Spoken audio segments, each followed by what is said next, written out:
தவேக தலைவர் விஜய் அவர்கள் பெரம்பூர் தொகுதியில நிக்கிறதா முடிவு பண்ணதுக்கு அப்புறம் தேர்தல் பரப்புரையை தொடங்குறதுக்கு அனுமதி கேட்டிருக்காரு.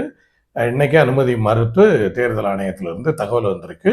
ரொம்பவே கொதிச்சு போயிருக்கிற தவேக கட்சியினர்களும் தவேக தலைவர் விஜயும் ஆளுங்கட்சியான திமுக அரசை குற்றம் சொல்லியிருக்காங்க.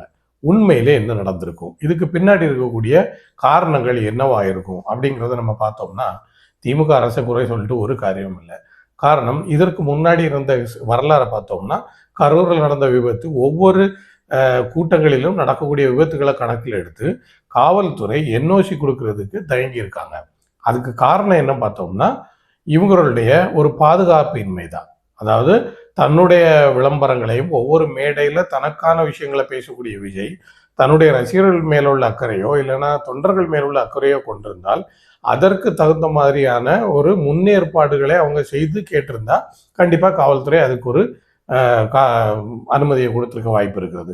இவங்களுக்கு காவல்துறைக்கு இருக்கக்கூடிய சந்தேகங்களையும் அவங்களுக்கு கேட்கக்கூடிய கேள்விகளுக்கும் உரிய பதிலே கொடுக்கக்கூடிய நிலைமையில தாவேகா இருந்திருந்தால் கண்டிப்பா அனுமதி கிடைக்கும். இங்க தேர்தல் ஆணையத்துல இருக்கு. இது ஆளுங்கட்சியவோ பாஜக கட்சியவோ குறை சொல்லி இனி காரியம் இல்லை.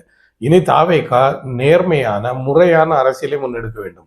இப்ப தேர்தல் ஆணையத்துல கையில இருக்கும்போது அவங்க கண்டிப்பா தேவையான கேள்விகளையும் தேவையான சந்தேகங்களுக்கும் கிடைக்கக்கூடிய பதில் அடிப்படையாக வச்சுதான் அனுமதி கொடுக்க போறாங்க. அதுல கவனம் செலுத்தி தெளிவான முறையிலான அனுமதியை அவங்க கேட்டிருந்தாங்கன்னா கண்டிப்பா கிடைக்கும் அப்படிங்கிறதான் நம்முடைய கருத்து.